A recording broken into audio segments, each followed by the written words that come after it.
This is Cy Bryant. This piece is called Epiphany of Pain. The Epiphany of Pain, imagining the first devastation, never imagining something so impactful, powerful words rattling my psyche, humbled by a chance opportunity. To be the chosen few, nothing prepared us for what lay ahead. Manhood, shining in a thunderous rain. The epiphany of pain, if we could yet awake from that dream, could not fathom the reality of things. The physical challenges awaited us. Mentally, we were barely off of empty. Linked in friendship kept our resiliency, rolling one after another. Scholarship massacred into our brain. The epiphany of pain, illogically, slowly accepting this fate, engulfed with idealistic thoughts, walking bridges others have taught, pursuing obstacles with a dogmatic view, listening to truth spoken by twisted knaves, realizing the crystal stair ancestors had to bear, perseverance, grinding to become insane. The epiphany of pain, accepting the fallacy of all I hold dear. There was but six standing there, climbing through the darkest night, shoulder to shoulder, days to night, rebuilt in the shadow of chaos' hard ways.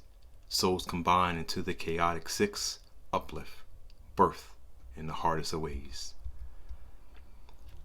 Again, this is Cy Bryant. That is the Epiphany of Pain. This is an ode to my line brothers of the Omega Psi Phi fraternity, the new Zeta chapter.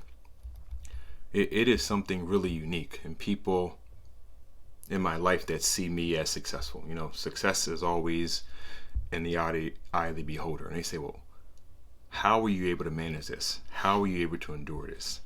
It was the experiences that I had in 1995 with 5 other men that I call my brothers, that I still text, every day or every other day. We stay in contact. And here's the thing, right? We hold each other accountable for bullshit. So we all have a lot of people around us that will sugarcoat things, people that will co-sign all kind of crazy things that we say or even do. But if you want to be able to achieve your greatest opportunities in this life, you need to have a circle of people that will hold you to account. If you say you're going to do it, motherfucker, you got to do it. I don't care what it is. I'll give you a great example.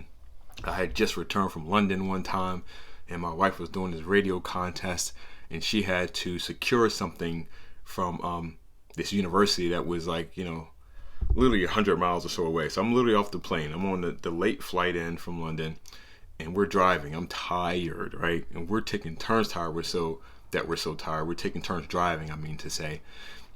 And she was like, well, we don't have to go. I was like, no, I gotta go. I have to go because I told my line brother we would be there. And so therefore, because I told him I was going to be there, he did what he had to do to make sure she could win this contest. So there was no stopping at that point. But that is a level of commitment you have to have with someone if you want to be successful in this life. It's also really important to understand, and I don't know how to convey this to you any other way. There is something about going through travesty and trials and tribulations that bind us one to another. And socially, it is not accepted. Unless you're in the military, it is not socially accepted that you go through any kind of physical turmoil in order to reach a goal.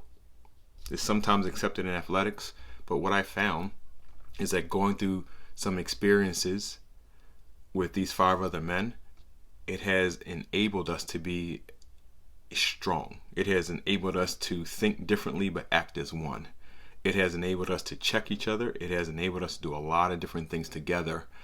And we just know that no matter what is happening in this life, we'll be there for it. We'll be there for each other. So to the Chaotic Six, I say, Rue, I love y'all. Peace. This is Cy Bryant. That piece is called Epiphany of Pain. I also want to give a shout out to DP Chaos, ADP Wizard.